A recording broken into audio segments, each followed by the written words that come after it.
In this project, we will numerically validate the data obtained by the paper named Laminar flow and heat transfer in U-bend, the effect of secondary flows in ducts with partial and full curvature. In this slide, we have extracted the figure 1 of the paper, which shows two models and two bands implemented in the paper. The simulation has been done in different Reynolds number according to the paper. The present simulation has been done in Reynolds number of 1000, which according to the formula related to Reynolds number in the paper, the inlet velocity in the pipe is equal to 0.21791 meter per second. In this model, the thermal boundary condition on the pipe wall is used so that a constant heat flux of 1156 watt per meter squared Kelvin is defined on the pipe wall. The purpose of the present problem is to investigate the behavior of the flowing fluid in the pipe and its heat transfer in the passage through the pipe band. In this slide, you can see that we have extracted the figure 14 of the paper, which shows a graph of non-dimensionalized wall temperature distribution along inner and outer total arc and a straight pipe non-dimensionalized length at Reynolds number equal to 1000. Now, in this project, we will validate the data obtained by this paper for the inner arc of the pipe.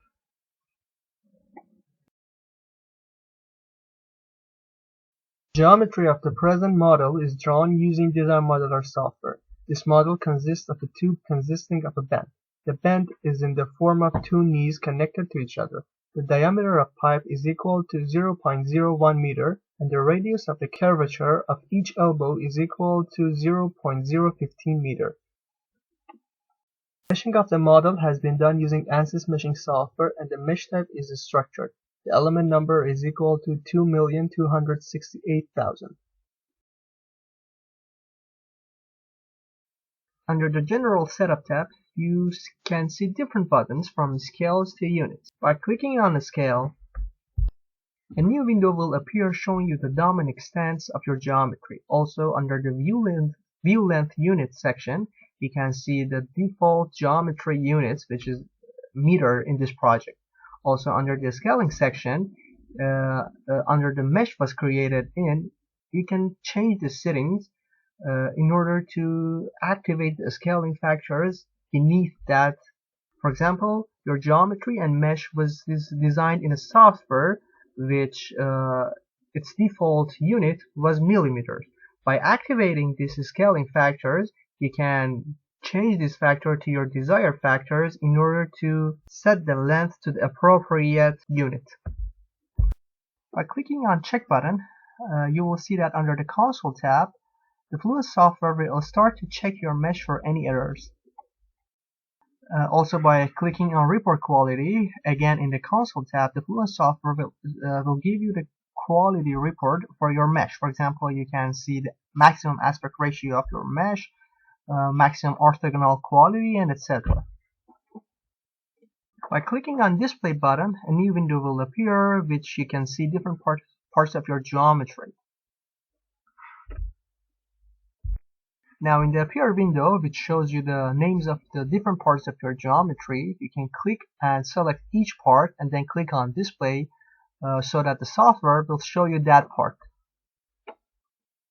Now in this project, there are several assumptions taken into account to simplify the problem. The first one is that the type of our solver is set to be pressure-based since we are dealing with uncompressible flows. As for the velocity formulation, we have selected absolute form of formulation. And as for the time study, we have selected a steady time study since we didn't want our results to be a function of time.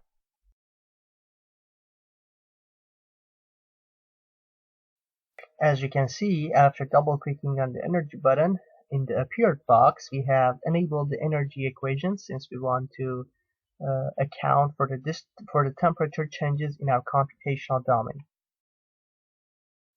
As you can see in this part, we have selected laminar viscous model since our fluid in our computational domain has no high velocity and its Reynolds number is very low.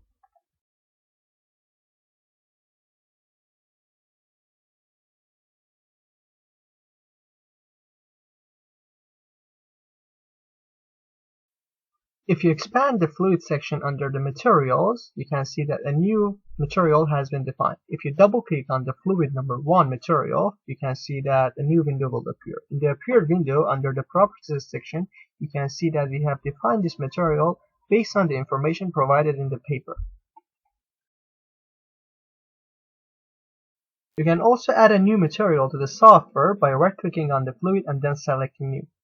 After that, in the appeared window, you either can define the new material properties yourself, or you can click on the Fluent Database button, and then in the appeared window, you can select from the list of materials available in the software.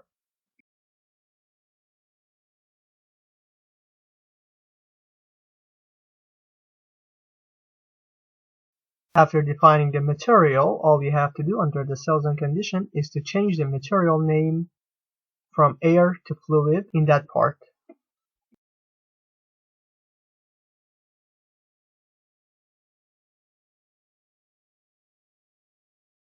After clicking on the inlet boundary, you can see that the type of this boundary is defined to be velocity inlet.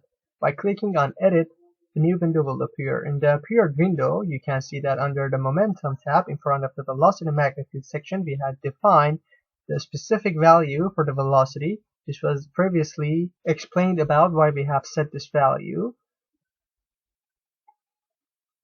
Also, after clicking on the Thermal tab, you can see the temperature of the fluid flow entering from this boundary. Now, after clicking on the outlet boundary, you can see that the type of this boundary is defined to be pressure outlet. Again, by clicking on Edit, a new window will appear in which you can change the settings for this boundary. In the appeared window, in front of the gauge pressure section, you can see that we have defined the value of gauge pressure equal to 0, which means that the fluid exits this computational domain to the atmosphere. After clicking on the Edit button for the wall boundaries, under the Momentum tab, you can see that the stationary wall motion and no slip shear condition is defined for this wall. So, as was mentioned earlier, you can see that under the Thermal tab, the thermal condition of heat flux has been defined, and the amount of heat flux applied on the outer wall of the pipe is equal to 1156 watt per meter squared.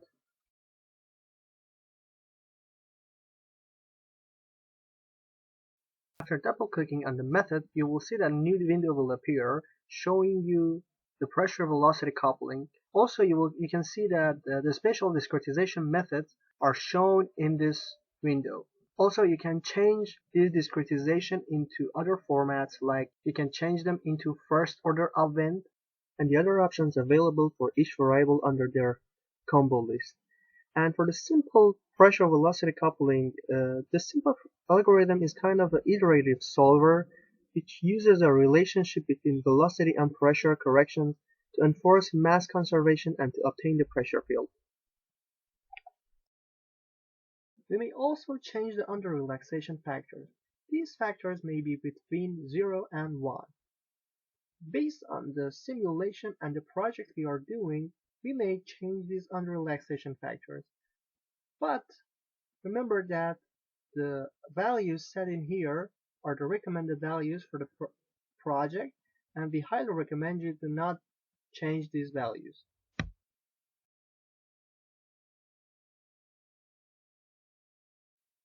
There are two ways to check that your simulation process have reached convergence.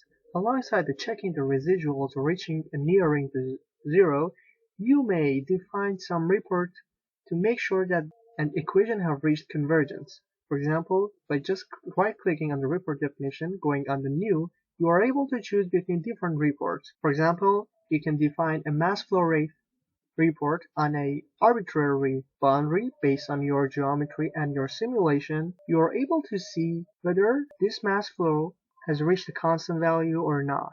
If yes, it may be a sign that your simulation has reached convergence, but the residual must be checked as well.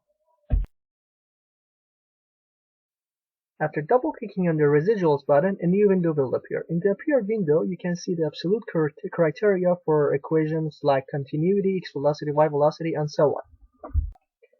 Now, when you set the software to start the simulation, there would be error between each iteration.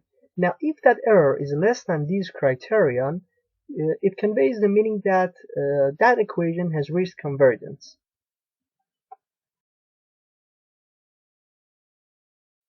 After double-clicking on the initialization button, a new window will appear. In the appeared window, you will see that hybrid initialization method has been chosen, which means that an average is taken from different part of the computational domain, and these averages are set to be the first and initializing values for our simulation.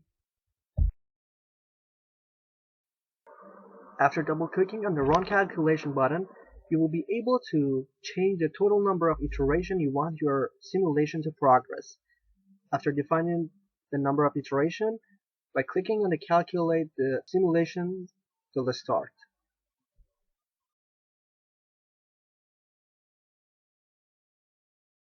In order to extract a 2D contour for our project, we first need to define a surface or a plane where we want to see our contour on. To do that, we right-click on the Surfaces button and then go over the New and then select Plane.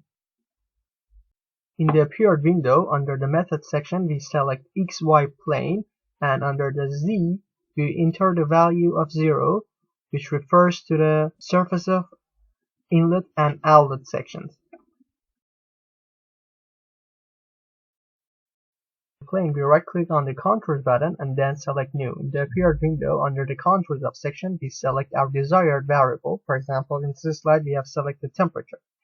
After selecting the variable, we go under the Surfaces section and select our defined plane. After that, we click on Save or Display button so that the software will show us the 2D contour. Now in this contour, you can easily see how the temperature has changed from the inlet boundary to the outlet.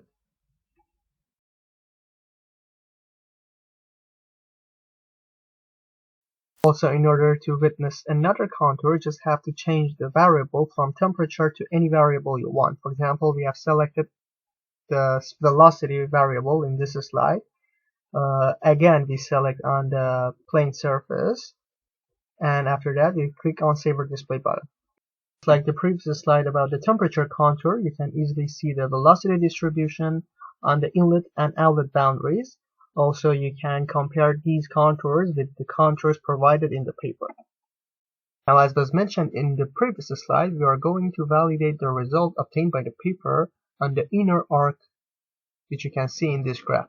To do that, we first have to define 3 different lines on different sections of pipe 1, bend, and pipe 2. After defining these 3 lines on the inner arc section of these pipes and sections, we are going to extract the temperature distribution along these lines.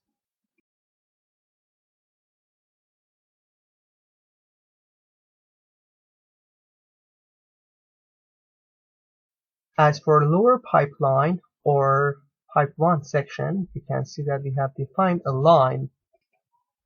After double-clicking on this line in the appeared window under the endpoint section, you can see we have defined 2 different coordinates for a starting and ending point of this line. The starting point would be on the inlet boundary and on the inner arc section of the pipe 1. And the ending point would be the point where the bend starts. After double-clicking on the middle pipeline or the bend section, you can see that under the endpoint section we have defined 2 coordinates. The starting point has the coordinates of x0, y0, and z0. As for the ending point, you can see that they have x1, y1, and z1 coordinates. Finally, for the upper pipeline or the pipe 2 section, you can see that we have defined this line starting from exactly the point where the bend has ended to the outlet boundary, and we have defined the coordinates such way that the line would be on the inner arc of the pipe.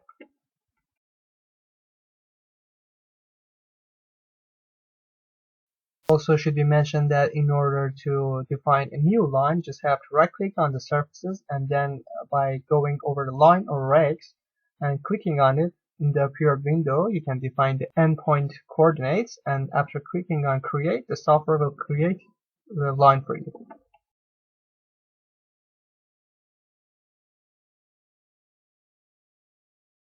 After defining these three lines, we go under the plots and over XY plot and right click and select edit so that a new window will appear. Now as you can see in this slide, we had previously defined XY plot on these three lines. For example, by double clicking on the lower pipeline in the appeared window, you can see that under the plot direction we have selected Z direction, and under the Y-axis function we have selected temperature. After that, under the surfaces section, you can see that we have selected the lower pipeline. By clicking on Save or Plot button, the software will show you the temperature distribution along this surface.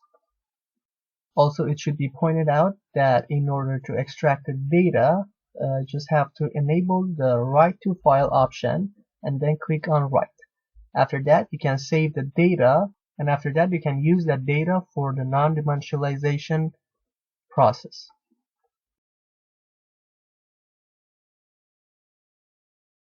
By double clicking on the middle pipeline, you can see that all the settings are just like the previous slide, except for the plot direction, where in this window we have selected Y direction since our line is in Y direction. Also, another difference would be on the surfaces section, where we have selected the middle pipeline. After that, again by clicking on Save or Plot button, the software will show you the temperature distribution alongside the middle pipe section. And finally, by double clicking on the upper pipeline, you can see that just like the previous slide, we again had changed the plot direction and set the value of Z to -1 since our direction is against the Z vector. Also, the other difference would be again on the surfaces where we had selected the upper line, and by clicking on Save or Plot button, the software will show you again the temperature distribution on this line. Now, as was previously mentioned about extracting the data of temperature over the length, you can extract the data of temperature over the length and enter those data in an Excel sheet. And according to the non-dimensioning scheme, which was explained in the paper utterly, you can validate the results obtained in the paper, as you can see in this slide. Finally, the summary of different settings and setup that we have used in our project is presented to you in the slide. To benefit from MR-CFD services including simulation, consultation, and training, contact our experts via info@mrcfd.com.